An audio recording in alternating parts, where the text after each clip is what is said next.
అందరికీ నమస్కారం. నా పేరు బాబు. నేను 4వ తరగతి చదువుతున్నాను. నా టాపిక్ నదులు. భారతదేశంలో గంగా, యమున, గోదావరి, కృష్ణ, బ్రహ్మపుత్ర, నర్మదా, సింధు, తప్పటి, మహానది, కావేరి నదులు ఉన్నాయి.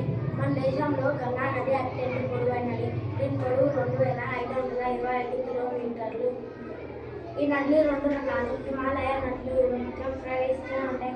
ఇక్కడ నదులు వసుధార నది. గంగా నది తమిళనాడులో పుట్టి ఉత్తరాఖండ్, ఉత్తరప్రదేశ్, బీహార్, వెస్ట్ బెంగాల్ నుండి ప్రయాణించి యమున సరస్వతి నదిలో కలుస్తుంది. దీన్నే త్రివేణ సంగమం అంటారు. ఇప్పుడు నా స్నేహితుడు మార్తేజ చెప్తారు. బ్రహ్మపుత్ర ఏకైక చైనా 2009 కిలోమీటర్ల ప్రయాణించి బంగాళాఖాతంలో కలిసింది. గోదావరి నది నాస్కదేవత పుట్టి మహారాష్ట్ర, మధ్యప్రదేశ్, ఛత్తీస్గఢ్, తెలంగాణ, ఆంధ్రప్రదేశ్ వద్ద 1465 కిలోమీటర్ల ప్రయాణించి బంగాళాఖాతంలో కలిసింది.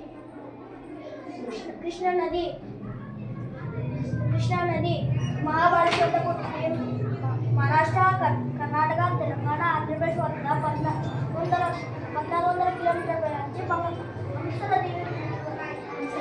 హంసలదేవి బంగాళాఖాతంలో కలిసింది. ఇప్పుడు నా స్నేహితుడు ధనుష్ చెప్తాడు.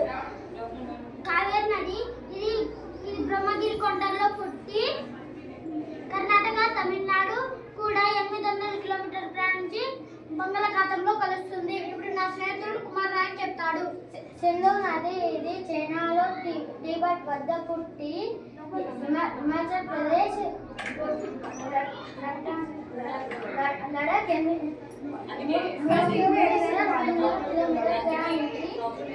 అరేబియా సముద్రంలో కలుస్తుంది. ధన్యవాదాలు.